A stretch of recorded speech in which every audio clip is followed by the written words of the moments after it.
वालेकुम, welcome back to the channel. अच्छा, तो ज्योग्राफी में जब बात करते हैं, मैं चैप्टर 2 से स्टार्ट करूँगा। चैप्टर 2 जिसका नाम है हमारे पास क्लाइमेट। क्लाइमेट और वेदर में फ़र्क क्या है? वेदर जो होता है वो एक दिन का, जो आज का वेदर है, फॉर एग्जांपल टेम्परेरी होता है वेदर। क्लाइमेट क्या होता है? Climate is the average of, मतलब वेदर का एवरेज कि 4 महीने में क्या क्लाइमेट रहा हमारे पास। गर्मी रही, कराची में गर्मी रहती है ज़्यादातर, इस दफ़ा बारिशें भी कम हुई, तो क्लाइमेट क्या रहा? बहुत कम रहा। और तो ये वेदर और क्लाइमेट के अंदर फ़र्क होता है कि वेदर होता है टेम्प्रेरी, जो चेंज होता रहता है। क्लाइमेट जो होता है वो हमें पता होता है कि इस मौसम में इस वक्त इतनी गर्मी हो सकती है, इतनी सर्दी हो सकती है।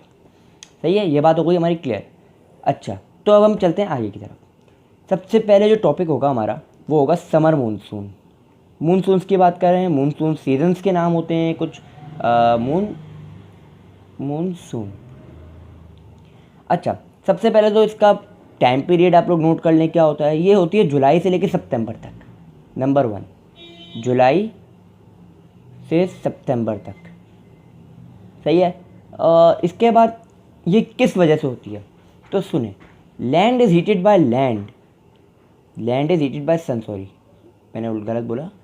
Land is heated by sun which cause transpiration and evaporation. सही है। जो ट्रांसपायरेशन और इवेपोरेशन के जो स्ट्रीम्स होती हैं, जो धुआं टाइप होता है, जो गैस होती है एक तरीके से, वो एक स्नो लाइन होती है। स्नो लाइन एक लाइन होती है, क्लाइमेट मतलब अर्थ के और बादलों के बीच में एक तरीके से समझ लें। तो जब वो लाइन क्रॉस करती है तो वो जो स्ट्रीम थी, जो कि पहले गर्म थी, सही है, और स्ट्रीम थी, तो वो कूल होती है, कंडेंस होती है और एक क्लाउड की शक्ल ले लेती है। इन 4-5 स्टेप्स को हम पहले लिख लेते हैं, फिर आगे की बात करते हैं। जुलाई से सितंबर में होती है land is heated by sun. सही है, जो कि क्या कॉज करता है हमारे पास? Evaporation and transpiration. Snow line को जब जैसे ही क्रॉस करती है ये स्ट्रीम, तो क्या होता है? जो स्ट्रीम होती है वो cool, condense and form cloud. ये हो गया इसका तरीका। क्या, किस तरीके से बनती है ये समर मानसून? कैसे होती है? जब गर्मी ज़्यादा होती है तो स्ट्रीम बनती है, स्ट्रीम जब स्नो लाइन क्रॉस करती है तो वो बादल बना लेती है। अब ये होती किधर है समर मानसून? आती किधर से? पाकिस्तान में। The wind blow from the bay of Bengal. Bay of Bengal जो है वहाँ पे जो हवा चलती है। अच्छा, एक बात हमेशा याद रखिएगा कि जब भी हवा चलती है तो वो ऊपर से नीचे की तरफ आती है, मतलब हाईलैंड जोन से नीचे लो लैंड जोन की तरफ आती है। बांग्लादेश जो है वो थोड़ा सा ऊंचा है और सबसे नीचे हमारा डिफेंस पड़ता है कराची का एक तरीके से, तो हमेशा नीचे की तरफ आएगी। इसलिए बादल हवा को कराची की तरफ, मतलब पाकिस्तान की तरफ लेके आते हैं। तो विंड्स कौन सी? जो कंडेंसेशन वगैरह होती है बादलों की वजह से, लेकिन ये बादल तो बन गए वहाँ पे। अब जो विंड चलेंगी वहाँ पे, दीज विंड्स, कौन सी विंड्स? जो बादल बने थे वहाँ की winds, blow from bay of Bengal.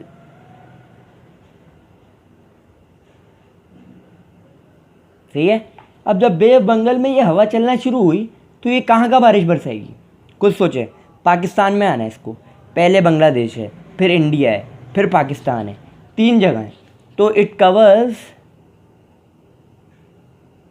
Bangladesh, India and its tail मतलब बिल्कुल एंड रीचेस पाकिस्तान।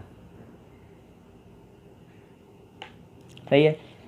अब ये पाकिस्तान पहुंच गई, लेकिन पाकिस्तान में ये होती किधर है ये हमें याद करना पड़ेगा। अच्छा, इसके बाद में एक और, ये देखो ये 2 पॉइंट होगा हमारे एक तरीके से, एक 2 पॉइंट होगा, मतलब कैसे, किस वजह से होती है, गर्मी की वजह से। कहाँ कैसे आते हैं बादल, ये कहाँ पहुँचते हैं, कहाँ से आते हैं और कहाँ पहुँचते हैं। बे ऑफ बंगाल से आते हैं और पाकिस्तान पहुँचते हैं। पाकिस्तान से आगे नहीं जा सकते, क्यों, क्योंकि उसकी वजह है। अच्छा, यहाँ पे मैं वो लाइन लिख देता हूँ, मैंने कहा था हाई लोड जोन और हाई प्रेशर जोन और लोएस्ट प्रेशर जोन वाली। अच्छा, बंगाल बिकम द, कोई भी लाइन समझ नहीं है आप कमेंट में बोलिएगा, मैं आपको समझाऊंगा दोबारा से अगली वीडियो में, और इंशाल्लाह ताला आपको हर बात क्लियरली समझ आएगी।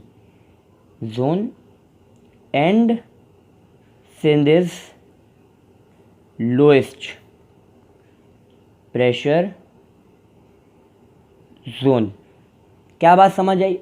हाई प्रेशर जोन से लो प्रेशर जोन की तरफ आती है प्रेशर, हवा ऊपर से नीचे की तरफ आ रही है यहाँ पे, क्यों, स्ट्रीम ऊपर जाती है, हवा नीचे की तरफ चलती है। नीचे से मेरा मुराद ये नहीं है कि बिल्कुल ज़मीन पे टकरा टकरा चलेगी, नीचे से मुराद मेरा ये एल्टीट्यूड में, सही है, हाई प्रेशर जोन के अंदर। अच्छा, अब जब सिंध सबसे लोएस्ट प्रेशर जोन है, पूरी दुनिया की नहीं कह रहा मैं सब कॉन्टिनेंट की बात कर रहा हूँ, तो यहाँ से भी आएंगे बादल, यहाँ से भी आएंगे, यहाँ से भी आएंगे, यहाँ से भी आएंगे, हर जगह से यहीं आएंगे, फिर भी सबसे कम बारिशें होती हैं, क्योंकि जो जो कुछ आता है ना इधर, वो सब बचा हुआ आता है, एंड का टेल आती है, its tail which is Pakistan.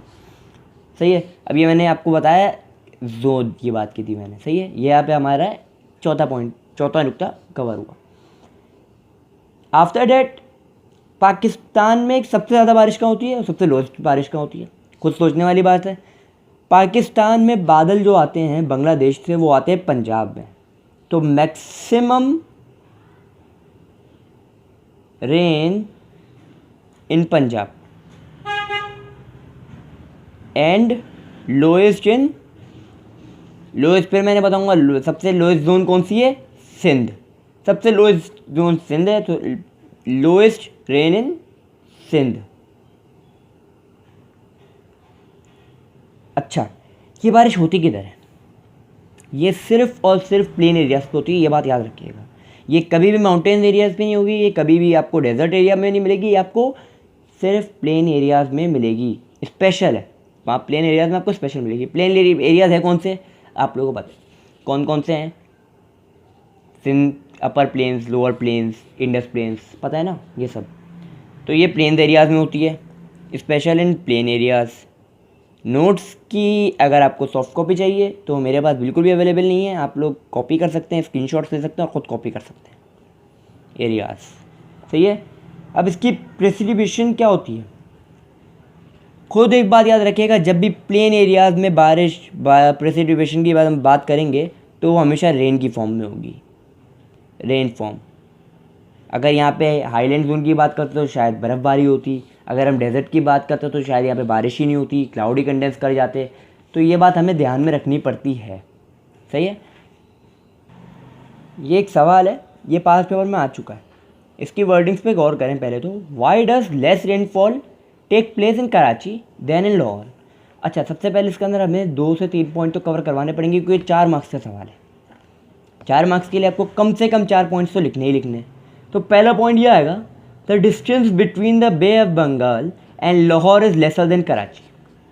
Lahore का डिस्टेंस जो है वो थोड़ा कम है कराची के निस्बत, क्योंकि बादल यूँ आ रहे हैं, सही है, तो बादल पहले पंजाब में पहुँचेंगे, फिर कराची में पहुँचेंगे, तो लाहौर में पहले बारिश होगी, फिर सिंध में बारिश होगी, मतलब कराची में बारिश होगी फिर, सही है। सो लाहौर रिसीव मोर रेनफॉल। दूसरा point, Lahore is having more vegetation, vegetation cover क्या, खेती बाड़ी वगैरह, सो मोर रेनफॉल देयर। तीसरा पॉइंट हमारे पास ये आता है कि लाहौर जो होता है वो इसकी सबसे ज़्यादा, मतलब मेन समर मानसून विंड्स जो आती हैं वो लाहौर की तरफ से आती हैं, तो लाहौर में पहले बारिश हुई, और जब तक लाहौर से कराची की तरफ आते हैं तो वो बादल खाली हो जाते हैं।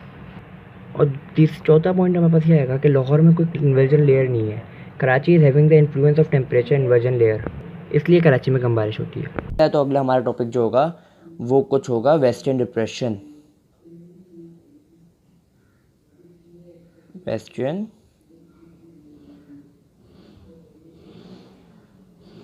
डिप्रेशन। अच्छा, सबसे पहले एक बात मैं आप लोगों को कंफर्म करवा दूं सबसे पहले कि जो पिछली वीडियो में मैंने एक फॉर्मेट फॉर्मेट फॉलो किया था, जिसमें सबसे पहले मैंने बताया कि ये कब से कब तक होता है, ड्यूरेशन। उसके बाद मैंने बताया किस वजह से होता है, क्यों होता है। उसके बाद मैंने बताया कहाँ से हवा आती है और कौन कौन से एरियाज़ कवर होते हैं। फिर मैंने बताया सबसे ज़्यादा बारिश कम कहाँ होती है और सबसे कम बारिश कहाँ होती है। फिर प्रेसिपिटेशन की किस फॉर्म में होती है ये बताया। सही है, तो वही फॉर्मेट हम लोग इधर फॉलो करेंगे। तो सबसे पहले हम इसका जो ड्यूरेशन लिखते हैं, ड्यूरेशन इसकी होती है दिसंबर टू मार्च, दिसंबर से मार्च तक। इसका जो किस वजह से होती है वो पूरी सेम रहेगी। Land is heated by sun, evaporation and evapotranspiration take place. फिर जो क्लाउड होते हैं वो स्नो लाइन को क्रॉस करते हैं, फिर क्लाउड्स कूल होते हैं, कंडेंस होते हैं और क्लाउड की फॉर्मेशन में बन जाते हैं। सही है, इसकी ड्यूरेशन वही पुरानी वाली होगी। इसकी क्या कहते हैं, किस वजह से होते हैं ये बादल, बनते हैं कैसे हैं, ये जो फॉर्मेट है, ये जो तरीका है, ये जो प्रोसेस है, ये सेम है। समर मानसून और वेस्टर्न डिप्रेशन का सेम है। मतलब ये हुआ कि हमारा सिर्फ और सिर्फ ड्यूरेशन चेंज हुआ, बाकी चीज़ें चेंज है और एरियाज चेंज हैं इसके। सही है, तो इसको पहले यहाँ लिख देता हूँ, वही लाइनें, कुछ लाइनें। Land is heated by sun. सही है, लैंड इज हीटेड लिख दिया। evaporation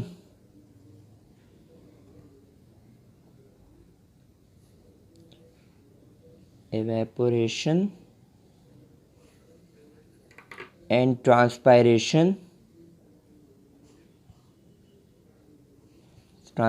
टेक प्लेस, जो फिर स्नो लाइन को क्रॉस करते हैं तो कूल होते हैं क्लाउड, जो मतलब जो स्ट्रीम होती है स्नो लाइन की, जो भाई लैंड हीट करके स्ट्रीम बनाता है, फिर वो जब स्नो लाइन को क्रॉस करती है तो वो स्ट्रीम कूल होती है, कंडेंस करती है और क्लाउड की फॉर्म में तब्दील हो जाती है। सही है, वो क्लाउड्स जो होते हैं वो बनते किधर हैं, मेडिटेरेनियन सी के पास। यहाँ पे लिखा हुआ है जो हवा चलती है वो चलती है विंड्स, जो विंड्स ओरिजिनेट करती हैं कहाँ पे, ओरिजिनेट्स फ्रॉम मेडिटेरेनियन सी। सही है, मैंने आपको पहले ही बताया था हाई प्रेशर जोन से लो प्रेशर जोन की तरफ आती है। तो यहाँ पे आपका जो एरिया है ये मेडिटेरेनियन सी है। ये देखिए मेडिटेरेनियन सी ऊपर की तरफ है, हमारा कराची नीचे की तरफ है, सिंध नीचे की तरफ है, तो बीच में पंजाब वगैरह भी आएगा, कोयटा भी आएगा बीच में। तो इसलिए ये आ रही है वेस्ट से, समर मानसून आई थी ईस्ट से। ये फ़र्क है दोनों में एक तरीके से। सही है, अच्छा अब हमने बता दिया कहाँ से विंड्स ओरिजिनेट हो रही हैं और कैसे आएंगी, और अगर आ ही रही हैं तो मेन जगहों के नाम लिख लेते हैं। मेडिटेरेनियन सी के बाद इट कवर्स इराक, ईरान,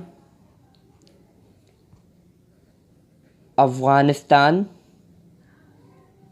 और फिर इसकी जो टेल होती है वो पाकिस्तान रीच करती है। मैंने पहले बताया जो बचे कुछ बादल होते हैं वो कराची की तरफ पहुँचते हैं सारे, बाकी सारे जो होते हैं वो बरस जाते हैं मेन जगहों पे। जैसे ईरान में हुई, फिर ईरान में हुई, इराक में हुई, अफगानिस्तान में हुई, ये तो खाली मेन जगह है। इसके अलावा ही बहुत सारे इलाके बीच में आते हैं जहाँ पे बारिश हुई, तो क्लाउड तो जब तक खाली हो जाता है जब तक यहाँ पहुँचता है। सही है, अब पाकिस्तान में ये पहुँच गए, पाकिस्तान में रीच कर गए। अब मैंने अगला प्रोसेस फॉर्मेट में क्या बताया था कि सबसे ज़्यादा बारिश किधर होती है, तो यहाँ पे हम लिखेंगे मैक्सिमम इन के में कौन सी जगह मशहूर है, पेशावर। सही है, और लेस इन कोयटा मतलब बलूचिस्तान। बलूचिस्तान में मशहूर जगह जो होती है वो कोयटा होती है। अब यहाँ पे कोयटा लिखें या बलूचिस्तान लिखें फ़र्क नहीं पड़ता, एग्जामिनर आपको मार्क्स देगा। एग्जामिनर आपके मार्क्स काटने के लिए नहीं बैठा हुआ, आपको मार्क्स देने के लिए बैठा हुआ है। मुफ्त के मार्क्स भी देगा, फ्री के मार्क्स भी देगा, बस आप उसके पॉइंट्स जो है ना वो क्लियर कर दें, आपको मार्क्स मिलेंगे। अच्छा, स्पेशल बारिश कहाँ होती है, ये स्पेशली मैंने आपको लास्ट टाइम बताया था समर मानसून किधर होती है। स्पेशल जो बारिश होती है समर मानसून की वो होती है प्लेन एरियाज़ में। तो ये जो होती है वो होती है माउंटेनियस एरियाज में, माउंटेन रीजन में, माउंटेन रीजन्स। सही है, अब हमने यहाँ तक बता दिया कहाँ पे होती है, पाकिस्तान में भी ये माउंटेन रीजन्स में होती है, ये प्लेन एरियाज तक पहुँचती ही नहीं है। सही है, अब अगली जो हमें बात वो बतानी है वो ये है कि प्रेसिपिटेशन किस फॉर्म में होती है। प्लेन एरियाज़ है वहाँ होती है बारिश। माउंटेनियस, ये जो वर्ड है माउंटेन रीजन, इधर बारिश नहीं होती, इधर होती है snow and hell. Snow and hell, सही है। तो यही होता है प्रोसेस पूरा। बारिश कैसे होती है, कब होती है, कहाँ होती है, किस वजह से होती है, सब बता दिया इसके अंदर। एक बात याद रखिएगा, वेस्टर्न डिप्रेशन हो, समर मानसून हो और बाकी जितने भी फॉर्मेट्स हैं उसके अंदर आप सबसे पहले ड्यूरेशन लिखेंगे, फिर उसका प्रोसेस लिखेंगे कि कब होती है, कहाँ होती है, विंड्स ओरिजिनेट किधर करती हैं, फिर ये लिखेंगे वो कौन कौन से एरिया को कवर करती है। उसके बाद आप लिखेंगे पाकिस्तान में आने के बाद सबसे ज़्यादा बारिश किधर होती है, सबसे कम बारिश किधर होती है, सही है। और उसके बाद हम बताएंगे कौन से रीजन में होती है, प्लेन एरियाज, माउंटेनियस रीजन, और किस फॉर्म में होती है, स्नो बर्फ़बारी होती है, बारिश होती है, या सैलाबी सूरत हाल होती है, या जो भी वो आप इसके अंदर प्रेजेंट करें। अच्छा, लास्ट टाइम जो मैंने आपको पास्ट पेपर का सवाल करवाया था वो था कि कराची में कम क्यों होती है और लाहौर में ज़्यादा क्यों होती है।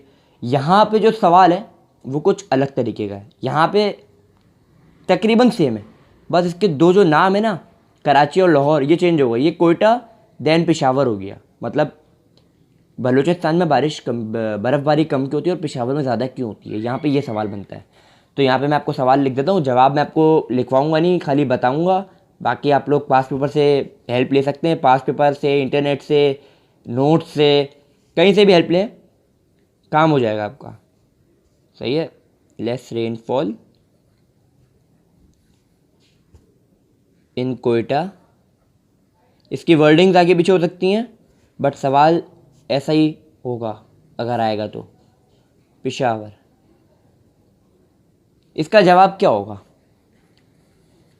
सबसे पहले तो इसका हम वो बताएंगे कि डिस्टेंस, दूर डिस्टेंस है। सबसे बादल यहाँ से आ रहे हैं तो यहाँ पेशावर है, तो यहाँ पे कोयटा है, तो पहले यहाँ पहुँचे फिर यहाँ पहुँचे, तो उसका अब हम जवाब बनाते हैं।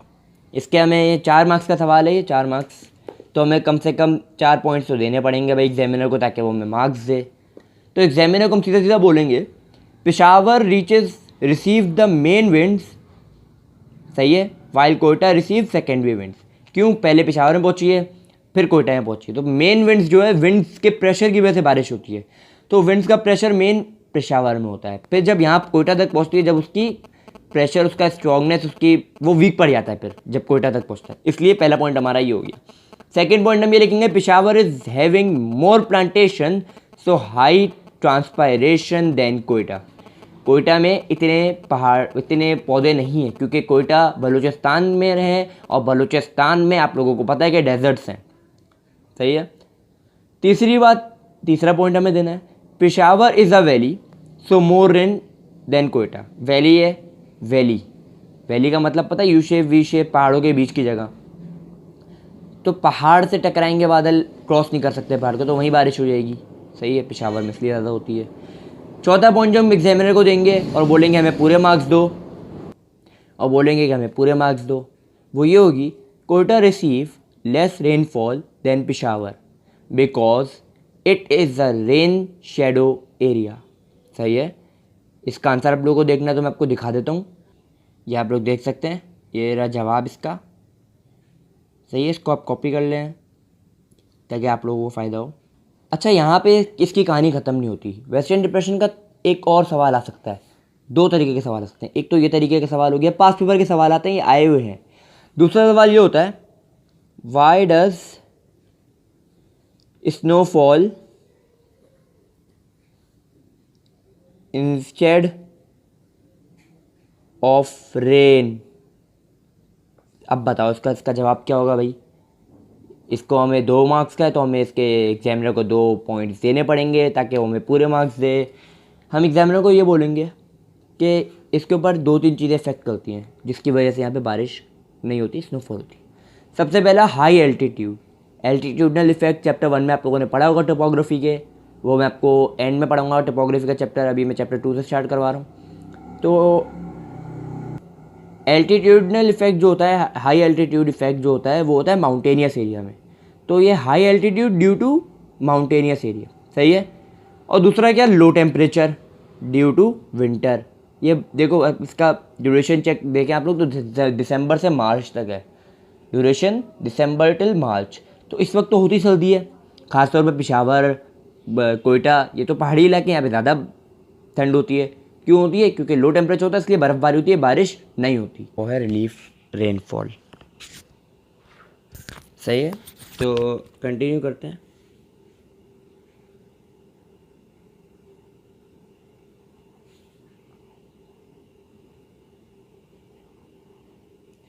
ये क्या होती है, कैसे होती है, कहाँ होती है? 3 चीज़ें। सही है। ये होती क्या है? ये रिलीफ रेनफॉल जो है ना, इसकी ये सिर्फ एक जगह होती, मतलब कुछ इलाकों में हो सकती है, ज़्यादातर इलाकों में नहीं होती। ये सिर्फ नॉर्थ वेस्टर्न एरियाज़ में होती है। सही है। ये कब होती है रिलीफ रेनफॉल वाली बारिश? जब आप चलें डायग्राम से आपको इलस्ट्रेशन बना के आपको समझाते हैं। ये एक पहाड़ है, फॉर एग्ज़ाम्पल ये एक पहाड़ है, बादल इस तरफ है, ये बारिश बरसाने वाले बादल हैं। अब ये पहाड़ के उस तरफ नहीं जा सकते, पहाड़ से टकराएंगे। तो ये जो बादल है ना, ये होते हैं रेन शेडो एरियाज।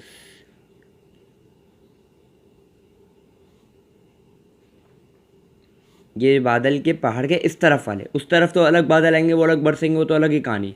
लेकिन ये बादल उस तरफ नहीं जा सकते। क्यों नहीं जा सकते भाई? क्यों? क्योंकि पहाड़ बीच में आ रहा है, पहाड़ से टकरा जाएंगे। सही है। तो ये रेन शेडो एरियाज कहलाते हैं। अच्छा, तो माउंटेन्स की मैंने बात की, तो अब आप लोग समझ गए होंगे माउंटेनियस एरिया में होती है, तो यहाँ पे लिख लेते हैं special in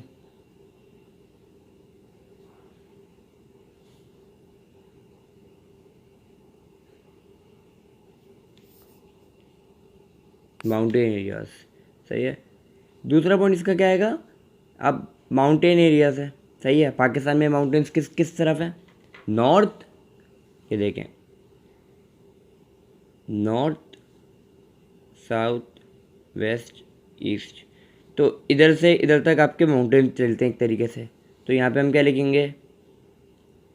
northern and north western. सही है। ये एरियाज है पाकिस्तान के जहाँ पे ये कवर करता है रिलीफ रेनफॉल। इसके आगे वाला क्या पॉइंट होगा? अब एरिया है जो बारिश रिसीव करता है, उसको हम क्या कहते हैं? ये तो रेन शेडो एरियाज होगा जो बारिश रिसीव करता है। सही है। इधर बारिश,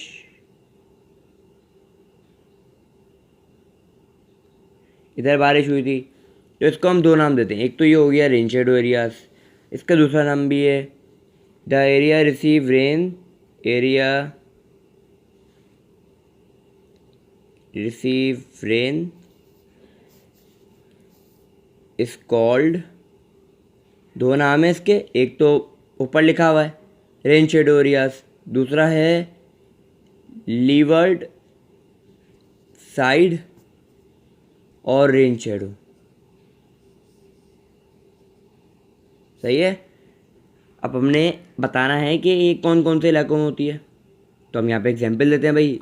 नॉर्थ की तरफ अगर हम बात करते हैं, कौन से एरिया जहन में आते हैं? गिलगित, चित्राल। और नॉर्थ वेस्टर्न की तरफ बात करते हैं, कोयटा हमारे जहन में आता है। तो यहाँ लिख देते हैं तीनों के, कोयटा,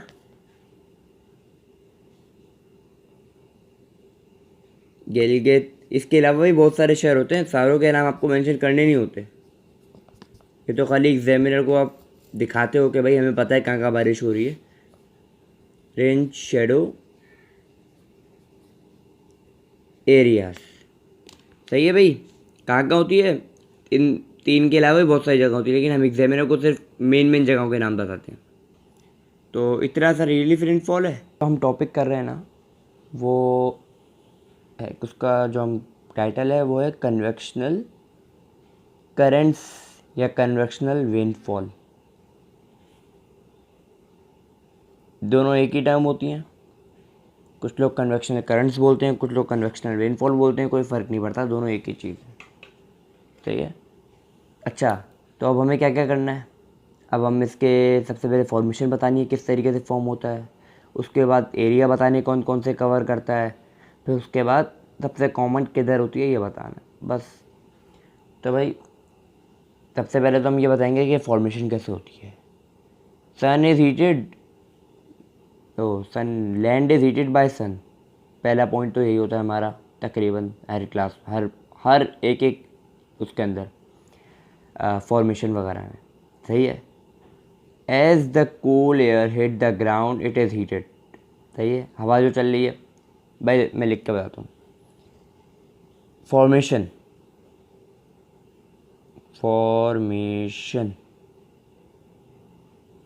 सबसे पहले land is heated by sun.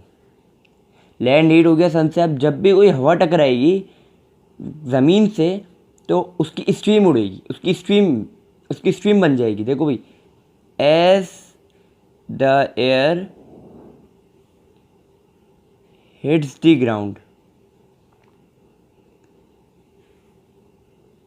It is heated. क्यों? क्योंकि गर्म से आप अपना हाथ भी गर्म लगाओगे, गर्म हो जाता है आपका थोड़ी देर के लिए। तो इसी तरीके से हीटेड इट बिकम्स लाइटर, जो कि पहले भारी होती थी हवा जो नीचे की तरफ आ रही थी, लाइटर हो गई एंड बिगिन टू राइज। ये देखो, मैं आपको एक डायग्राम के ज़रिए समझाऊंगा यहाँ पे। फॉर एग्जांपल, ये लैंड है, ये हमारा सन है, ये हवा चल रही है यूं यूं। फॉर एग्जांपल हवा यूं चल रही है, जैसे ही हवा टकराई इसके साथ, ये था हॉट। क्या था? लैंड हॉट था। जैसे ये टकराएगी वैसे ये स्ट्रीम की शक्ल इख्तियार कर लेगी। अब ये स्ट्रीम की शक्ल इख्तियार कर चुकी है तो ये लाइटर भी है। सही है। और ये लाइटर होने की वजह से ऊपर राइज कर रही है, एरो के निशानत बनाए तो ये राइज कर रही है। अब ये स्ट्रीम बन चुकी है। जब ये राइज करेगी तो एक स्नो लाइन होती है, पहले ही बताया था आप लोगों को। स्नो लाइन की जो टोटल आपको हाइट बोल दूँ वो कितनी होती है, वो होती है 4500 किलोमीटर।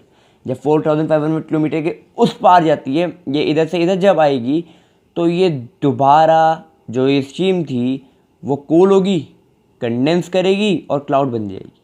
सही है। जैसे ही क्लाउड यहाँ पे जैसे ये प्रोसेस तो जारी रहेगा ना, ये रुकेगा नहीं। ये वाला प्रोसेस चलता ही रहेगा, जारी रहेगा।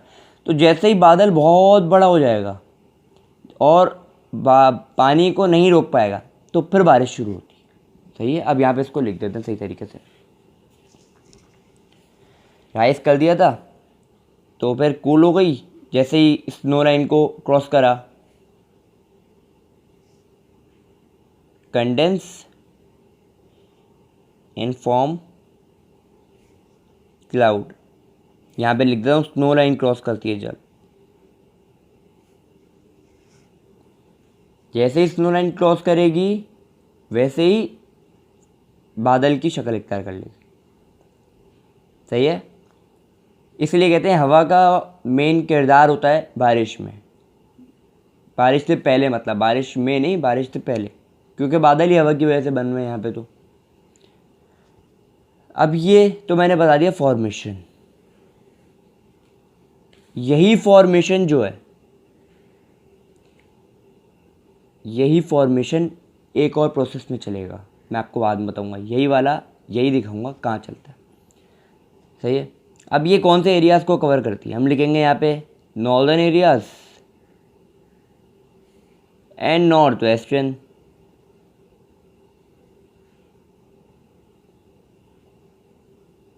सही है। साउथ वेस्टर्न को बारिश क्यों नहीं मिलती? साउथ एरिया को कभी नहीं मिलती बारिश इस वाले कन्वेक्शनल रेनफॉल की, because of the inversion layer. Inversion layer आज है क्या, आज ये बताता हूँ। डेजर्ट होता है ना, डेजर्ट बहुत गर्म होता है, ना वहाँ बारिश होती है, ना बहुत कम बारिश होती है, कभी कभार हो गई। एरिड एरियाज़ हैं, वो गर्म इलाके होते हैं। जब वहाँ से बादल गुजर रहा होता है ना, तो वो inversion layer, temperature inversion layer का किरदार अदा करता है। वो बादल जिसके अंदर पानी होता है जो बरसने के लिए आता है, वो इतनी गर्म तपिश के बाद स्ट्रीम बन के वापस उड़ जाता है। ये होता है इन्वर्जन लेयर। सही है। तो साउदर्न एरियाज को क्यों नहीं मिल रही? Because of the inversion layer.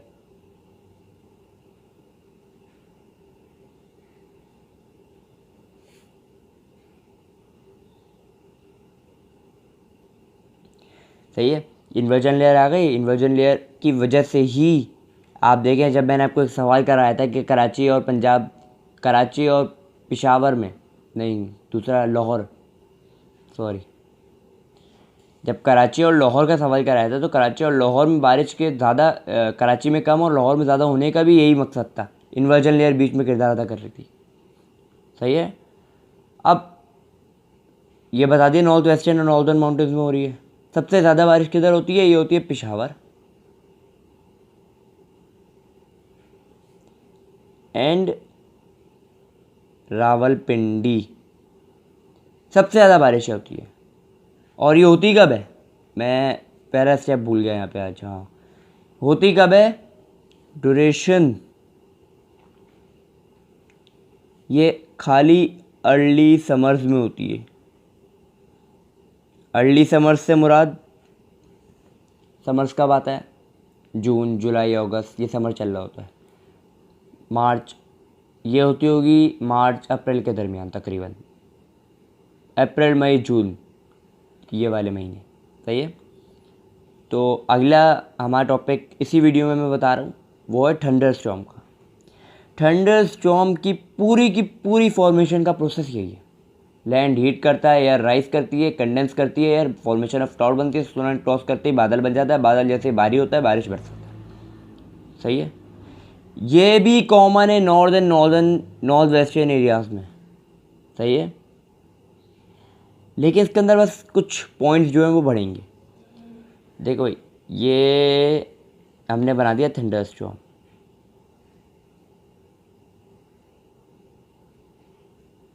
Thunder storm का पूरा प्रोसेस यही है, कॉपी कर सकते हैं आप लोग। क्या? लैंड हीट करता है, एयर राइज करती है, कंडेंस करती है और क्लाउड बन जाती है। सही है। कहाँ होती है? Northern and north western areas. सही है। In summer monsoon some areas of Balochistan also face dust storm and strong winds. सही है। समर मानसून होती है, थंडर स्टॉर्म ये बारिश का वो नहीं है टाइप, ये बारिश की किस्म नहीं है, ये बारिश की स्ट्रॉन्गनेस है। कितनी स्ट्रॉन्ग बारिश हो रही है।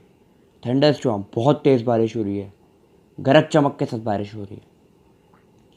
तो समर मानसून में बलूचिस्तान जो है, बाकियों में तो थंडर स्टॉर्म हो रहा होता है, तो बलूचिस्तान में डस्ट स्टॉर्म होता है स्ट्रॉन्ग विंड्स के साथ। क्यों? क्योंकि वो डेजर्ट एरियाज़ है भाई।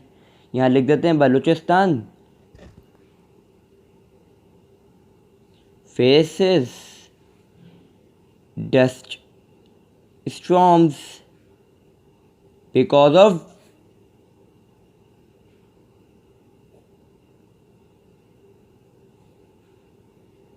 डेजर्ट्स। सही है भाई। एरिड एरियाज हैं, वहाँ पे बारिश नहीं होती इतनी, तो उसकी वजह से यहाँ पे फिर डस्ट स्टॉर्म होते हैं बलूचिस्तान में। अच्छा, इसी में कंटिन्यू है टॉपिकल साइक्लोन्स। टॉपिकल साइक्लोन्स क्या होते हैं वो तो आगे बताऊंगा मैं, लेकिन टॉपिकल साइक्लोन्स जो आते हैं अरेबियन सी की तरफ से, यहाँ पे लिख लेते हैं भाई, ट्रॉपिकल साइक्लोन। सही है। फ्रॉम अरेबियन सी।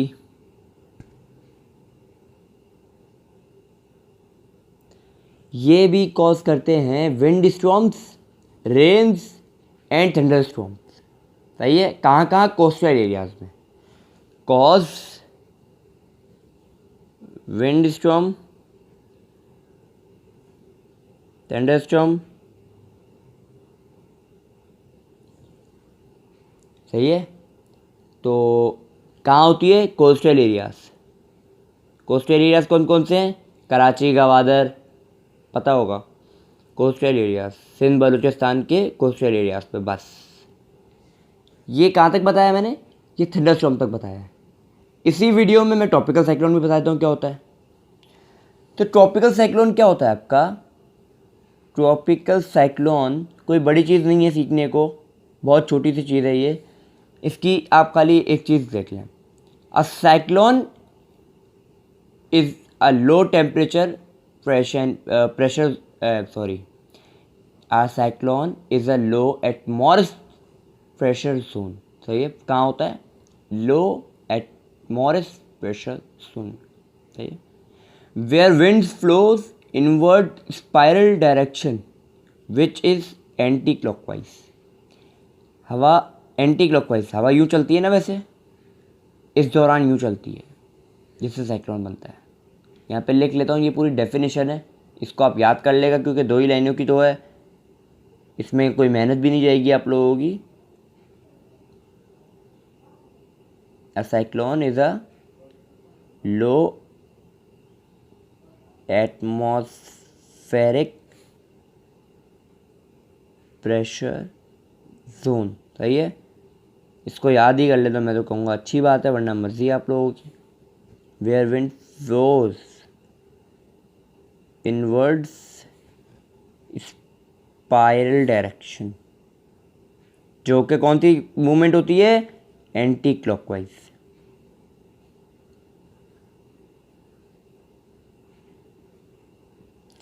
तो वीडियो का टाइम ज़्यादा हो गया है, बड़ी वीडियो बनी है आज थोड़ी, तो मैं एडवांटेजेस डिसएडवांटेजेस वगैरह इस वीडियो में नहीं करूँगा, वो आगे आपको बता दूंगा कैसे होते हैं, समझा दूंगा।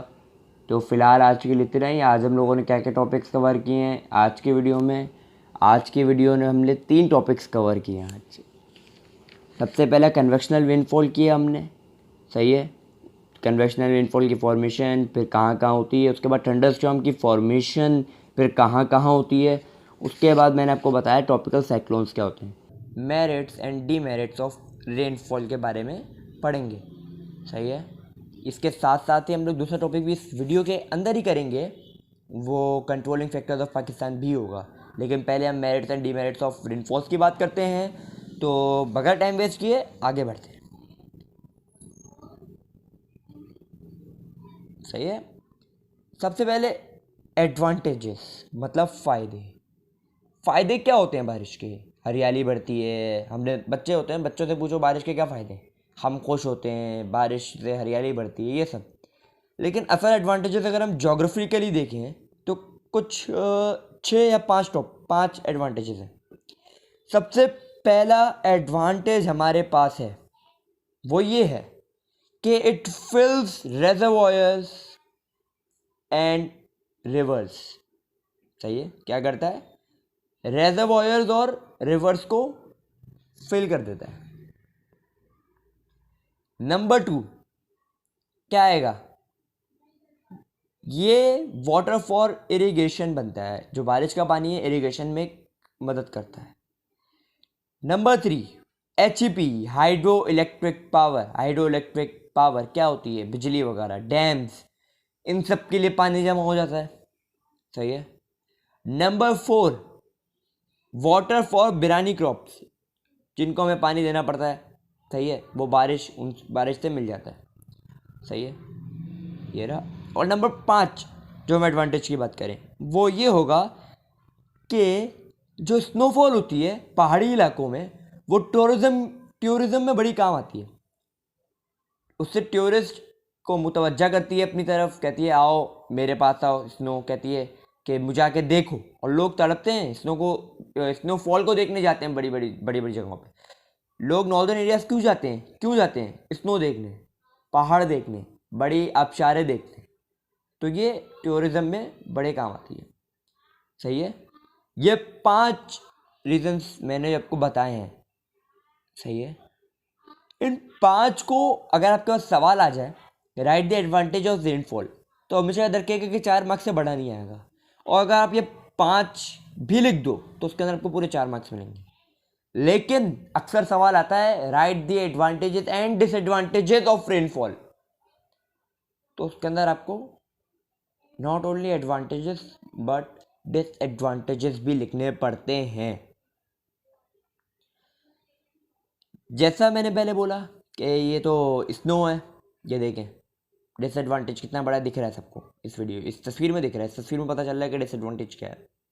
सही है, जैसा कि मैंने अभी आपको बोला कि स्नो होती है वो टूरिज्म के लिए फ़ायदेमंद होती है। At the same hand snow नुकसानदेह भी होती है, रोड ब्लॉक कर देती है, स्नो रोड ब्लॉक कर देती है। जो लोग वहाँ पर हैं वो फंस जाते हैं, काफ़ी काफ़ी काफ़ी दिनों तक फंस जाते हैं। वो जो स्नोफॉल होती है, अगर उसका एक तोदा गिर जाए स्नो का, तो उससे बहुत सारे लोग मर भी जाते हैं। स्नोफॉल भी एक कॉज है डिसएडवांटेजेस में, सही है। बट एक बात याद रखिएगा, अगर ये सवाल मिला के आता है एडवांटेजेस एंड डिसएडवांटेजेस, तो आप स्नो को या तो डिसएडवांटेज में लिखें या तो एडवांटेज में, आपकी मर्जी है। लेकिन एक जगह लिखेगा, दोनों जगह नहीं लिखेगा, सही है। सेकेंड पॉइंट, ये क्या करती है बारिश? डैमेज करती है अपने हमारे इन्वायरमेंट को। अब मैंने इन्वायरमेंट क्यों बोला यहाँ पे तो इंफ्रास्ट्रक्चर बोलना चाहिए था मुझे, नहीं, इन्वायरमेंट बोला मैंने। इन्वायरमेंट का मतलब ये है कि लैंडस्लाइड्स, मड स्लाइड्स, फ्लड्स ज़्यादा बारिश होने की वजह से आते हैं। जैसा कि पता है आप लोगों को, पाकिस्तान में नाकिस कहा था कि नाकिस इंतजामात होते हैं बारिश के लिए, कोई रुझान नहीं होता कि बारिश हो गई अगर ज़्यादा तो हम क्या करेंगे, नहीं सोचा वो होता, तो एंड में फिर फंसा जाता है, हम फंसते हैं, फिर फ्लड आता है, जगह जगह फ्लड आता है, सही है। ये मेन डिसएडवांटेजेस है। इसके बाद वाला बात करें तो इंफ्रास्ट्रक्चर ख़राब होता है। इंफ्रास्ट्रक्चर मतलब रोड्स ख़राब होते हैं, बिल्डिंग्स गिर जाती हैं, बड़ी बड़ी बिल्डिंग्स के वो जो ऊपर रूफ लगे हुए होते हैं, छतें गिर जाती हैं, टाइल्स लगे होते हैं, टाइल्स गिर जाते हैं। इंफ्रास्ट्रक्चर में ख़राबी है ना, ये इंफ्रास्ट्रक्चर को डैमेज करता है। ज़्यादा तेज़ बारिश ये सब करती है, वरना हल्की बारिश तो इनमें से कुछ भी कोई डिसएडवांटेज नहीं होगा। हल्की बारिश का यहाँ एवरेज, मतलब जो ज़्यादा बारिश होती है ना एक साथ एकदम से, वो वाली बारिश की बात होती है। और फिर सिल्ट कलेक्शन जो होती है वो रिजर्वर्स और डैम्स को भर देती है सिल्ट में। सिल्ट क्या होता है वो हम आगे चैप्टर जब आएगा ना सिल्ट के बारे में, जब आपको बताएंगे। अभी आप सिल्ट कनेक्शन इन रिजर्वर्स याद रखिएगा, ये बस याद रखिएगा कि पानी को नमकीन कर देती है एट दी एंड, बस। आगे मैंने आपको एडवांटेज डिसएडवांटेज बता दिया, मैंने टॉपिक क्लोज कर दिया रेनफॉल का। अब मैं एक अलग टॉपिक की बात करूँगा। टॉपिक क्या है? ये टॉपिक है controlling factors of Pakistan climate. हम तो वहाँ वेदर की बात कर रहे थे, नहीं हम वेदर की बात नहीं कर रहे थे, हम वहाँ पर भी क्लाइमेट की बात कर रहे थे। ये पूरा चैप्टर क्लाइमेट से रिलेटेड है। वहाँ पे जब convectional rainfall, western depression, summer monsoon, इन सब की बात करी तो मैंने बारिश के एडवांटेजेस और डिसएडवांटेजेस बताए। अब यहाँ पे हम बता रहे कि पाकिस्तान में कौन से फैक्टर्स हैं जो क्लाइमेट को कंट्रोल कर रहे हैं एक तरीके से। सबसे पहला ये लोकेशन देख लें, सबसे पहला पॉइंट ही हमारा लोकेशन है, सब ट्रॉपिकल लोकेशन, सही है। पाकिस्तान की सब ट्रॉपिकल लोकेशन दिखा देता हूँ। लोकेशन ऑन दी वर्ल्ड में बिल्कुल इक्वेटर के पास है, गर्मी होती है, सही है। उस गर्मी की वजह से टेम्परेचर ज़्यादा हाई रहता है, सही है। दूसरा, ओशियन इन्फ्लुएंस। ओशियन इन्फ्लुएंस क्या होता है? ओशियन इन्फ्लुएंस क्या होता है कि अरेबियन सी की वजह से, अरेबियन सी कोस्टल एरियाज़ की बात हो रही है जो कि हमारा सिंध और बलूचिस्तान है, वहाँ पे टेम्परेचर जो है ना ज़्यादा बढ़ता है ना ज़्यादा कम होता है, सही है, ना ज़्यादा गर्मी ना ज़्यादा सर्दी। तीसरा इफेक्ट, कॉन्टिनेंटल इफेक्ट। ये क्या होता है? ये होता है जो अंदरूनी इलाके होते हैं ना शहर के, इंटीरियर सिटी, उसके अंदर डिफरेंस समर और विंटर को करता है ये। चौथा पॉइंट, एल्टीट्यूड इफेक्ट। मैंने पहले आपको बताया था कि बारिश, वेस्टर्न डिप्रेशन कहाँ होती है, कब होती है, क्यों होती है, किस वजह से होती है, बर्फबारी क्यों होती है, क्यों? Altitudinal factor. एल्टीट्यूड फैक्टर होता क्या है भाई? हाइट, बहुत ज़्यादा ऊंचे पहाड़ है, वहाँ बर्फबारी होगी, ऑब्वियस सी बात है, और वहाँ ठंड भी ज़्यादा होगी। पांचवा फैक्टर, मानसून विंड्स, जुलाई से सितंबर तक प्लेन एरियाज में बारिश करते हैं। छठा point, western depression. Western depression क्या थी? बताया था, मेडिटेरेनियन से हवा लेती हुई आती है और बारिश करती है हिली एरियाज ऑफ पाकिस्तान में। ये 6 फैक्टर्स हैं, इनको आप रट लें। ये आपके पास 1 मार्क्स की सूरत में भी आ सकता है, 6 मार्क्स की सूरत में भी आ सकता है, लेकिन आपको पढ़ना पड़ेगा इन 6 के बारे में। मैंने जब कुछ शॉर्ट आपको पॉइंट्स बताएं, इनको आपको लॉन्ग करना पड़ेगा खुद अपनी मर्जी से। जैसे मानसून विंड्स लिखा है, मैंने आपको बताया कि मानसून विंड से मेरा मुराद ये है कि समर में जुलाई से सितंबर तक जो बारिश होती है प्लेन एरियाज़ पे, उसकी वजह से टेम्परेचर बेहतर हो जाता है, रेनफॉल होती है। क्लाइमेट इफेक्ट कर रही है, फैक्टर है ये एक मानसून विंड्स। मानसून विंड्स भी एक फैक्टर हो गया क्लाइमेट का। क्लाइमेट चेंज हो रहा है इसकी वजह से, बारिश की वजह से चेंज हो रहा है क्लाइमेट भाई। इसके बाद जो हमारा नया टॉपिक आता है उसका नाम है क्लाइमेटिक जोन्स। और इस वीडियो में क्लाइमेटिक जोन्स के साथ साथ ही हम लोग दो टॉपिक्स और कवर करेंगे जो कि फ्लड्स और ड्राउट्स भी है। तो विदाउट वेस्टिंग टाइम आगे बढ़ते हैं, सही है। तो सबसे पहले हम बात करते हैं क्लाइमेटिक जोन्स के बारे में। क्लाइमेटिक जोन्स होती कितनी है? क्लाइमेटिक जोन्स टोटल 4 होती हैं। हाईलैंड से मुराद ये वाला हिस्सा, लो लैंड से मुराद बिल्कुल नीचे, कोस्टल एरिया से मतलब ये और से इनके नीचे वाला, मतलब कोस्टल एरिया समंदर के आसपास, एरिड एरियाज ये वाले हिस्से जहाँ पे डेजर्ट्स वगैरह हैं। इन सब की प्रॉपर्टीज़ होती हैं, इन सबको पहचानने का अलग तरीका होता है। ये अलग 4 जोन्स बनाई क्यों गई हैं? हालांकि ये बनाई नहीं गई, ये उसके क्लाइमेट के हिसाब से खुद डिवाइड हुई हुई हैं। 4 जोन्स हैं अलग अलग, तो कहीं बारिश होती है तो कहीं बर्फ़बारी, कहीं पे तूफ़ान आता है तो कहीं पे ट्रॉपिकल साइक्लोन्स आते हैं, डस्ट स्टॉर्म्स आते हैं, कहीं पे लोगों का लो स्टैंडर्ड होता है तो कहीं पे बहुत ज़्यादा हाई स्टैंडर्ड होता है। तो उसी के बारे में बात करेंगे आगे चलते चलते। तो सबसे पहली जोन जो हमारी है वो है हाईलैंड जोन। अब हाईलैंड जोन में सबसे पहले हम जो बात करेंगे, जैसे मैं हमेशा से एक बात बताता हूँ, मैं एक प्रोसेस के साथ चलता हूँ। मैं हमेशा पहली चीज़, दूसरी चीज़, तीसरी चीज़ ऐसे चलूँगा लाइन से। सबसे पहले हम बात ये करेंगे कि हाईलैंड जोन कौन से एरिया को कवर करती है। तो कौन से एरिया को कवर करती है? North and north western areas. अब north and north western areas में हम गिलगित को शुमार कर सकते हैं। गिलगित नाम रखते हैं ध्यान में, आपको याद रहेगा कि north and north western area. दूसरी जो हम लोग एक प्रोसेस है समझें। पहले हमने ये सोच लिया कि ये कहाँ है, सही है। सेकेंडली हम ये बताएंगे इसके अंदर कि इसके अंदर विंटर्स और समर्स की ड्यूरेशन क्या होती है। तो हाईलैंड जोन के अंदर एक लॉन्ग विंटर्स होते हैं और शॉर्ट समर्स होते हैं। मतलब समर्स बहुत छोटे होते हैं और लॉन्ग विंटर्स होते हैं। मतलब जैसे गर्मी कम दिनों के लिए आती है, बहुत चंद दिनों के लिए, और लॉन्ग विंटर्स पूरा तकरीबन साल ही रहते हैं क्योंकि वहाँ पे पहाड़ी इलाके हैं। उसके बाद हम बात करेंगे लॉन्ग समर्स और long winters and short summers तो हैं, पर वहाँ पे क्लाइमेट टेम्परेचर कैसा रहता है, तो हम बात करते हैं इसकी। तो उसके अंदर ये आएगा एल्टीट्यूड फैक्टर की वजह से इसका एक्सट्रीम विंटर होता है। एल्टीट्यूड फैक्टर मैं पहले बता चुका हूँ। एल्टीट्यूड फैक्टर से मुराद ये होता है कि जो पहाड़ी इलाके हैं, हाइट जितनी ऊंची होगी उतनी ज़्यादा ठंड होगी, सही है। अब हम बात करेंगे मेन सोर्स ऑफ रेनफॉल की। मेन सोर्स ऑफ रेनफॉल इसका वेस्टर्न डिप्रेशन। वेस्टर्न डिप्रेशन क्या है देखना है तो इससे चंद वीडियो पहले ही मैंने बताया था वेस्टर्न डिप्रेशन क्या होता है। प्रेसिपिटेशंस क्या होती है? बारिश, बर्फबारी, स्नो, हेल, स्कैंटी रेल, ये सब। तो इधर क्या होता है आइलैंड जोन के अंदर? इधर स्नो एंड हेल होती है, इधर बारिश नहीं होती। क्यों? क्योंकि पहाड़ी इलाका है, यहाँ पे ठंड ज़्यादा होती है, तो यहाँ पे बारिश नहीं होती, बर्फ़बारी होती है, सही है। अच्छा, यहाँ पे क्या कहते हैं उसे, फ्लड्स वगैरह भी आते हैं, लेकिन फ्लड्स की फॉर्म में नहीं आते। एक तरीके से हैज़र्ड्स आते हैं। तो वो हैज़र्ड किस फॉर्म में आते हैं अब वो बताना पड़ेगा। वो आते हैं ब्लिज़र्ड एंड फॉग के तरीके से। उसके बाद है इंडोर जॉब्स। जॉब्स कहते हैं अब यहाँ पे आएगा पीपल का, मतलब लोग यहाँ रहते कैसे हैं, रहन सहन। तो यहाँ पे ज़्यादा इंडोर जॉब्स होती हैं। इंडोर जॉब्स होती हैं, लो स्टैंडर्ड ऑफ लिविंग होता है, और जैसा कि पता है पहाड़ी इलाके हैं तो लो पॉपुलेशन डेंसिटी भी होती है। अब यहाँ पे एक मसला है, ट्रांस ह्यूमंस क्या होता है? लोगों की माइग्रेशन, सीजनल माइग्रेशन। लोग गर्मी होती है तो पहाड़ियों पर चले जाते हैं, ठंड होती है तो वापस नीचे आ जाते हैं। तो ये था हाईलैंड जोन टोटल। इसके हम लोग यहाँ तक है क्लाइमेट, और इसके बाद से हमारा है लिविंग स्टैंडर्ड ऑफ पीपल। मतलब लोग यहाँ पे कैसे रहते हैं, क्या करते हैं, सही है।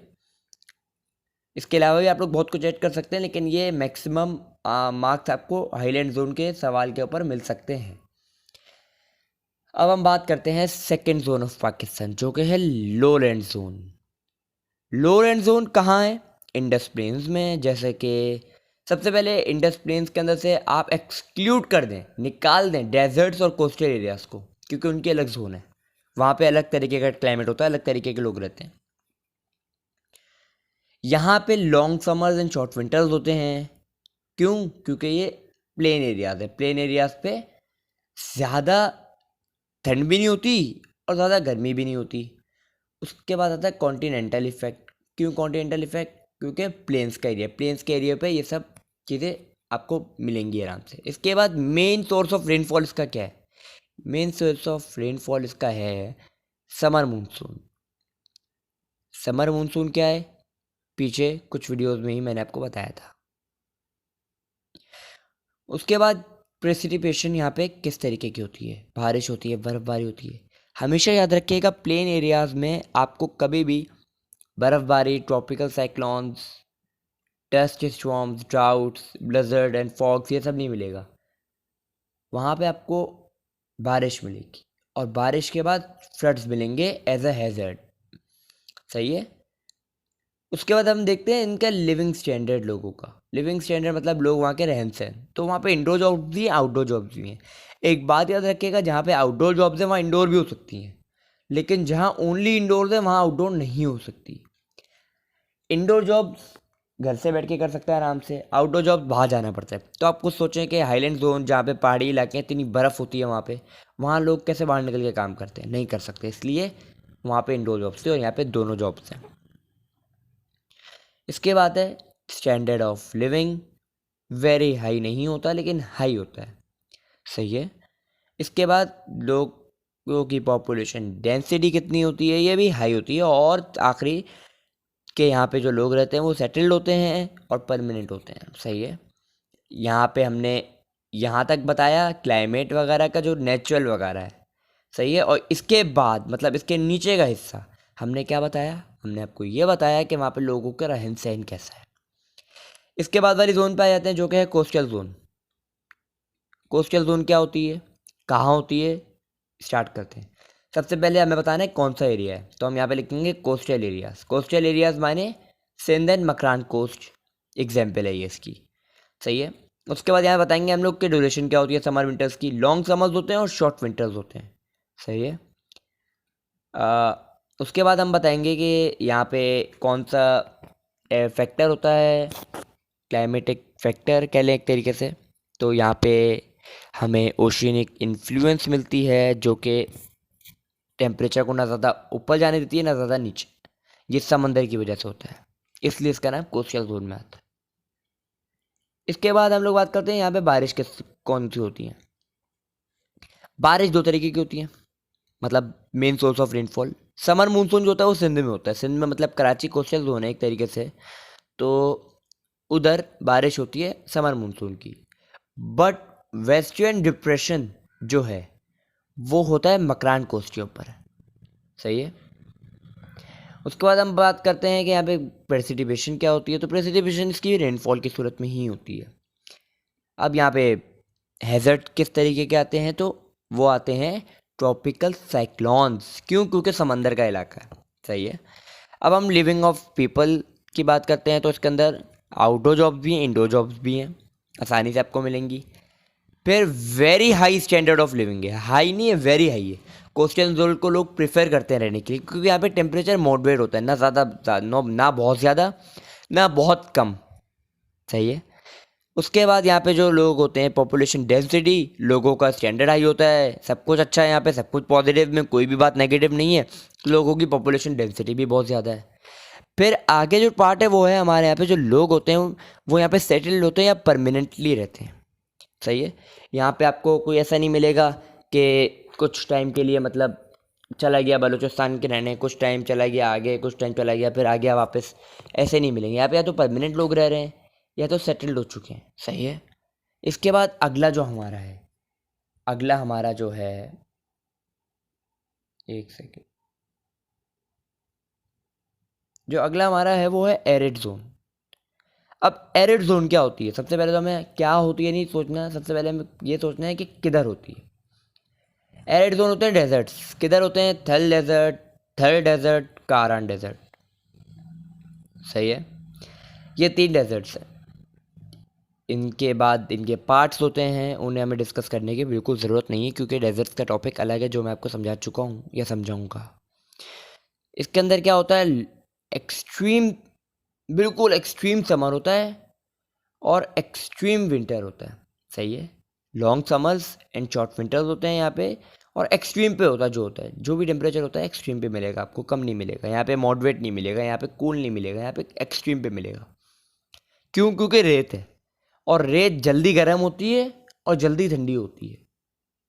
ठंड पड़ेगी तो जल्दी ठंड पड़ जाए, ठंडी हो जाएगी रेत, और अगर गर्मी होती है तो जल्दी गर्म भी हो जाएगी रेत। उसके बाद आता है कॉन्टिनेंटल इफेक्ट, मैंने पहले बताया था। चौथा पॉइंट हम लोग क्या बताएंगे कि तीसरा पॉइंट हम लोग क्या बताएंगे, तीसरा पॉइंट हम लोग ये बताएंगे कौन सा फैक्टर यहाँ पे इफेक्ट कर रहा है। तो फैक्टर है कॉन्टिनेंटल इफेक्ट का। सही है, उसके बाद हम बताएंगे मेन रिसोर्स ऑफ रेनफॉल। इसके अंदर क्या आता है, summer monsoon, western depression. Summer monsoon Sindh और पंजाब के डेजर्ट्स के अंदर होती है, बल्कि यहाँ पे होती ही कहाँ है, जो भी होती है मतलब बहुत थोड़ी होती है, अगर होती है तो। एरिड जोन इसलिए क्योंकि वहाँ पे बारिश नहीं होती। Less than 250 millimetre rainfall per year. सही है, और वेस्टर्न डिप्रेशन किधर होती है इसकी, मकरान कोस्ट की तरफ। अब यहाँ पे प्रेसिपिटेशन होती है, रेनफॉल, मगर बहुत कम, क्योंकि एरिड जोन, एरिड उसका नाम एरिड इसलिए क्योंकि वहाँ पे बारिश नहीं होती। यहाँ पे हैजर्ड्स किस टाइप के आते हैं, यहाँ पे आते हैं डस्ट स्टॉर्म्स और ड्राउट्स। ड्राउट्स का आप एग्जाम्पल ले लो तो एक तरीके से कहत होता है, वैसे मैं पिछली इसको वीडियोस में समझा चुका हूँ, लेकिन ये कहत एक तरीके से होता है, लेस मतलब खाने पीने की कमी वगैरह। और डस्ट स्टॉर्म्स लिए क्योंकि वहाँ पे रेत ही रेत होती है। सही है, उसके बाद हम बात करते हैं यहाँ पे लोग रहन सहन कैसे करते हैं। यहाँ पे इंडोर जॉब्स होती हैं, आउटडोर जॉब्स कैसे करेगा बंदा, इतनी गर्म और इतनी ठंडी रेत के अंदर नहीं हो सकती, बहुत मुश्किल होता है। लो स्टैंडर्ड ऑफ लिविंग है और लो पॉपुलेशन डेंसिटी है। क्यों?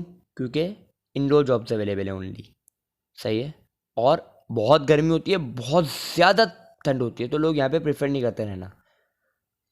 और सीजनल माइग्रेशन होती रहती है यहाँ पे। लोग किस तरीके के रहन सहन है, लोग यहाँ से माइग्रेट करते रहते हैं, आते रहते जाते रहते हैं एक तरीके से। सही है, तो जोन्स हम लोगों ने अभी कवर की। अब मैं आपको इसको एक टेबल की फॉर्म में बताऊंगा समझाने के लिए सिर्फ। क्लाइमेटिक जोन्स, अब ये देखें, इस टेबल को बनाने का मकसद क्या था, ताकि आप कंपेयर कर सकें ईजिली। सबसे पहले मैंने बताया कौन सा एरिया है, हाईलैंड जोन के लिए अलग एरिया है, सबका अलग अलग एरिया, ये देख लें आप। सेकेंड मैंने बताया कि यहाँ पर विंटर्स और समर्स की ड्यूरेशन कितनी होती है। सही है, long winters in short summers. यहाँ पे एक्सट्रीम इसलिए लिखा है क्योंकि दोनों होता है और दोनों बहुत ज़्यादा होता है। फिर फैक्टर कौन सा इसके ऊपर इफेक्ट करता है। फिर मैंने बताया मेन सोर्स ऑफ रेनफॉल। उसके बाद मैंने नीचे बताया कि यहाँ पे प्रेसिपिटेशन क्या होती है। उसके नीचे मैंने बताया हैजर्ड्स लास्ट। हैजर्ड से मुराद कोई भी कुदरती आफात एक तरीके से, जिसमें हमारा कोई कंट्रोल नहीं है, हम नहीं कंट्रोल कर सकते, आता रहेगा वो। अच्छा, तो ये था खाली क्लाइमेट जो नेचुरल है, जिसके ऊपर हमारा कंट्रोल नहीं है। अब मैं यहाँ पे वही टेबल बनाऊंगा, दूसरा टेबल है दूसरे तरीके का है, चारों को कंपेयर कर रहा है, कंपेयर चारों को कर रहा है, लेकिन यहाँ पे पीपल का रहन सहन, लोगों का रहन सहन की बात होगी। लोगों का रहन सहन कैसा है, यहाँ पे लोगों का रहन सहन, इंडोर जॉब्स आउटडोर जॉब्स है, हाई स्टैंडर्ड ऑफ लिविंग है, लो पॉपुलेशन डेंसिटी है, कैसे रहते हैं वहाँ पे, माइग्रेट करते हैं, क्या करते हैं। ये मैंने टेबल सिर्फ इसलिए बनाया था कि आप लोगों को आसानी हो कंपेयर करने में। Comparison was important for you all. सही है, कंपेयर करने से इंसान को याद रहता है। सही है, अब हम आगे बढ़ते हैं। नेक्स्ट जो हम टॉपिक करेंगे वो हमारा होगा फ्लड्स। फ्लड्स क्या होता है, फ्लड्स आप इस तस्वीर को देख कर अंदाज़ा लगा सकते हैं क्या होता है। फ्लड्स का मतलब आप सैलाब भी कह सकते हैं। फ्लड्स का मतलब आप डैम से जो पानी लीक होता है वो बहुत प्रेशर में होता है, तो उसे भी कह सकते हैं आप।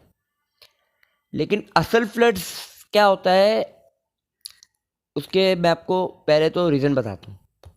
सबसे पहले नेचुरल, फिजिकल एंड जियोग्राफिकल। सही है, ये बताता हूँ। ये रीज़न्स है खाली, जिसके ऊपर हमारा कोई कंट्रोल नहीं है, इंसान के इख्तियार से बाहर है। सबसे पहले नॉर्दर्न माउंटेन्स जो हैं, नॉर्दर्न एरियाज़ के जो बड़े बड़े माउंटेन्स हैं, वहाँ पे बर्फ़ ही बर्फ़ होती है। जब गर्मी आती है तो वो बर्फ़ पिघलती है, और जब वो बर्फ़ पिघलती है तो एकदम से पानी बहता हुआ आता है। उस पानी पे हमारा कोई कंट्रोल नहीं, हम कंट्रोल नहीं करते, ये हमारी गलती है। हम वहाँ पे अगर डैम बना दें तो पानी जमा हो जाए, लेकिन वो पानी बहता हुआ एकदम से एक प्रेशर की वजह से एक फ्लड की शक्ल इख्तियार कर लेता है, जो कि तकरीबन हर साल पंजाब में आता ही आता है। सही है। उसके बाद हम बात करते हैं यहाँ पे बहुत ज़्यादा बारिश की। मॉनसून हो या कोई और अदर सोर्स ऑफ रेनफॉल हो, बारिश ज़्यादा होती है, हम लोग कंट्रोल नहीं कर सकते, हमारी मैनेजमेंट इतनी अच्छी नहीं है। हम क्या करते हैं, हम लोग उसे बारिश होने देते हैं, कहते हैं जब ख़त्म हो जाएगी जब देखेंगे। फिर पानी भरा रहता है रोडों पर 4-4 दिन तक, 5-5 दिन तक, और फिर सैलाब के खदशात साफ साफ नज़र आते हैं। अब ह्यूमन एंड इकोनॉमिक्स रीजंस की बात करते हैं। तो सबसे पहला जो मसला है वो है हमारा डिफॉरेस्टेशन। लेकिन डिफॉरेस्टेशन किधर? On the foot hills of mountains. Mountains पे हम लोग काट देते हैं, सॉइल इरोजन वगैरह होती है। सही है। सॉइल इरोजन के अलावा ये कॉज बनता है फ्लड का। वीक एम्बैंकमेंट्स, ये क्या होती है? रिवर के साइड्स पे आप लोगों ने देखा होगा मट्टी से एक बॉर्डर बनाया हुआ होता है। तो अगर ये बॉर्डर्स सीमेंट के पक्के बन जाए तो क्या वो वीक होगा? नहीं, वो स्ट्रॉन्ग एम्बैंकमेंट्स होंगे, तो वहाँ पे फ्लड आने के खदशात थोड़े से कम हो जाएंगे। तीसरा सबसे मेन इंपॉर्टेंट क्या होता है रीज़न, वो होता है इंडिया का पानी छोड़ना। इंडिया के यहाँ बारिशें बहुत ज़्यादा होती हैं जब इंडिया में, तो इंडिया क्या करता है, पाकिस्तान की तरफ पानी छोड़ देता है बगैर बताए। अब हम लोग तैयार नहीं होते उसके लिए, अब हम क्या करें? हम कुछ नहीं कर पाते, हम उसको एक फ्लड की सूरत इख्तियार करने पे मजबूर हो जाता है। फिर एक और, ओवरफ्लो ऑफ डैम्स। सही है, डैम्स ओवरफ्लो हो जाते हैं। अब हम बात करते हैं फ्लड्स के एडवांटेजेस एंड डिसएडवांटेजेस। भाई एडवांटेजेस भी हैं इसके तो, लेकिन डिसएडवांटेजेस भी हैं। पहले एडवांटेज की बात करते हैं, क्या होता है। फ्लड जो होता है वो मिनरल लेके आता है। कौन सा मिनरल? एलुवियम। क्या करता है वो? फर्टिलिटी ऑफ लैंड को इंक्रीज कर देता है। पहला हमारा एडवांटेज। सेकेंड एडवांटेज ये होता है कि रिजर्वर जो है हमारे, रिवर्स और डैम्स, ये सब हमारे फिल हो जाते हैं, भर जाते हैं। सही है।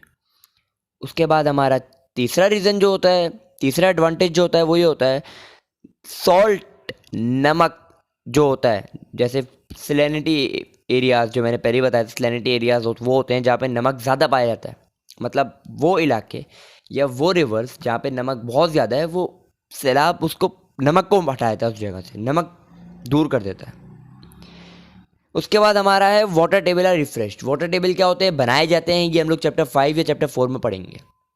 सही है। वाटर टेबल किस तरीके से बनाए जाते हैं ये अभी हमारा कोई ताल्लुक नहीं है इससे, लेकिन water table are refreshed. Refreshed मतलब वाटर टेबल जो पानी गंदा हो जाता है, मतलब सालों सालों तक वाटर टेबल में एक ही पानी है, अब उसके अंदर मिट्टी भी है, उसके अंदर गंद भी है, उसके अंदर कचरा भी है। जब सैलाब आता है तो वो पानी रिफ्रेश होता है, पुराना वाला चला जाता है और नया भर जाता है। और मोर इनलैंड फिशिंग। इनलैंड फिशिंग क्या होती है? फिशिंग के चैप्टर में पढ़ेंगे। सही है। यहाँ पे आपका सिर्फ ये कॉन्सेंट्रेट करना है कि फ्लड्स के एडवांटेजेस में ये 5 पॉइंट्स हैं। अब हम बात करते हैं इसकी डिसएडवांटेजेस की। सही है। अब इसके डिसएडवांटेजेस भी हैं, एडवांटेजेस भी हैं। तो डिसएडवांटेजेस क्या है भाई? जो लैंड होता है जिसके अंदर फ्लड आता रहेगा, तो उसकी मिट्टी कैसी हो जाएगी? ऐसी हो जाएगी मड टाइप, जहाँ पे ज़्यादा देर तक फार्मिंग हो ही नहीं सकती। वहाँ पे जंगली घास हो गई खाली बस। उसके बाद जैसे कि गंदम का सीज़न आता है, जब आटे के लिए गंदम जब उग रही होती है तो बारिश हो जाती है, तो फसल तबाह हो जाती है। लास्ट टाइम आम की फसल को बड़ा नुकसान हुआ। क्यों? क्योंकि फ्लड था, वो फ्लड की वजह से हुआ, डिस्ट्रक्शन ऑफ क्रॉप्स। सही है। उसके बाद loss of humans and animals life. जाहिर सी बात है, हमारे इंतजाम अच्छे नहीं होते, सब इसी वजह से होता है। फिर इंफ्रास्ट्रक्चर आर डिस्ट्रॉयड। बड़ी बड़ी बिल्डिंगें गिर जाती हैं, बड़ी बड़ी छतें गिर जाती हैं, क्योंकि फ्लड, हमेशा एक बात याद रखिएगा, फ्लड्स बारिश की वजह से आता है, और नेचुरल और जोग्राफिकल उसके रीजन्स वगैरह तो मैंने बता दिए। लेकिन जब फ्लड आता है ना, तो हवा भी बहुत स्ट्रांग होती है उस वक्त। जब हवा स्ट्रांग होती है तो प्रेशर बढ़ाती है पानी के अंदर।